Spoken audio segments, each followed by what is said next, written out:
Committee కుర్రోలు ఈ cinema ఈ రోజే రిలీజ్ అయింది ప్రజలారా. 2024 ఆగస్టు 9న ఈ సినిమా రిలీజ్ అయింది. సో ట్రైలర్ చూశాను, నచ్చింది. సో థియేటర్కి వెళ్ళాను, సినిమా చూడటం జరిగింది. సో నా ఒపీనియన్, నా రివ్యూ చెప్పాలంటే సో అస్సలు ఎక్స్పెక్ట్ చేయలేదు. సో ఈ మధ్యన ఏంటో కొన్ని చిన్న చిన్న సినిమాలు ఇంతలా బాగుంటున్నాయి, ఇంత మెస్మరైజ్ చేస్తున్నాయి.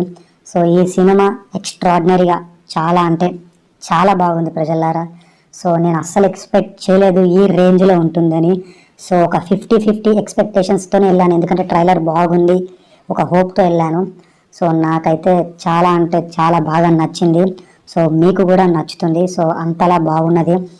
అండ్ ఈ సినిమాలో ప్రతి ఒక్కరి వర్క్ బాగున్నది, మ్యూజిక్ బాగున్నది, యాక్టింగ్ బాగున్నది, సపోర్టింగ్ రోల్ చేసిన యాక్టర్స్ అందరు యాక్టింగ్ బాగున్నది. డైరెక్షన్ యాదవ్ వంశీ గారు డైరెక్షన్ చేశారు. డైరెక్షన్ అయితే నెక్స్ట్ లెవెల్, చాలా బాగున్నది. అండ్ స్క్రీన్ ప్లే చాలా బాగున్నది. రైటింగ్ అయితే చాలా అంటే చాలా బాగున్నది. సో డైలాగ్స్ బాగున్నాయి, కెమెరా వర్క్ బాగుంది, లొకేషన్స్ బాగున్నాయి. సో చాలా రూటెడ్గా ఉన్నది కదా. అండ్ మనకి ఇందులో ఉన్న కొన్ని క్యారెక్టర్స్ అయితే విపరీతంగా నచ్చేసాయి, కనెక్ట్ అవుతాయి. సో మన చిన్నప్పటి లైఫ్ని మనం చూసుకున్నట్టు ఉంటాయి కొన్ని సీన్స్లో. అండ్ చాలా నోస్టాలజిక్ మూమెంట్స్ ఉంటాయి. అండ్ మన స్టోరీస్ కొన్ని రియల్ లైఫ్ స్టోరీస్ మూవీలో చూసినట్టు మన కళ్ళ ముందే కనిపిస్తాయి. ఇంకా చెప్పాలంటే లైక్ ఫ్రెండ్షిప్కి సంబంధించిన కొన్ని మూమెంట్స్ అయితే సినిమాలో చాలా బాగుంటాయి ప్రజలారా. అండ్ లవ్ స్టోరీ కూడా బాగుంటుంది. ఒక మంచి యూత్ఫుల్ ఫ్యామిలీ ఎంటర్టైనర్ ఈ సినిమా.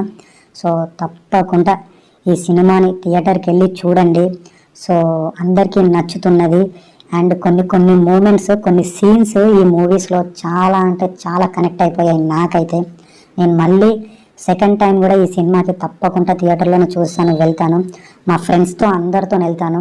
సో నాకు సినిమా రివ్యూ ఇవ్వాలి కాబట్టి నేను ఒక్కడినే వెళ్ళి ఈ సినిమా చూడటం జరిగింది. సో మళ్ళీ మా ఫ్రెండ్స్ని అందరినీ వేసుకొని వెళ్ళి ఈ సినిమా అందరితో నేను హ్యాపీగా చూస్తాను. సో అంత బాగా నచ్చింది నాకు ఈ సినిమా. నేను ఎక్స్పెక్ట్ చేయలేదు ఈ రేంజ్లో ఉంటుందని. సో తప్పకుండా మీరు కూడా మీ ఫ్రెండ్స్తో ఈ సినిమాకి వెళ్ళండి థియేటర్కి. మీకు కూడా తప్పకుండా ఈ సినిమా నచ్చుతుంది. సో థ్యాంక్ యూ ప్రజలారా.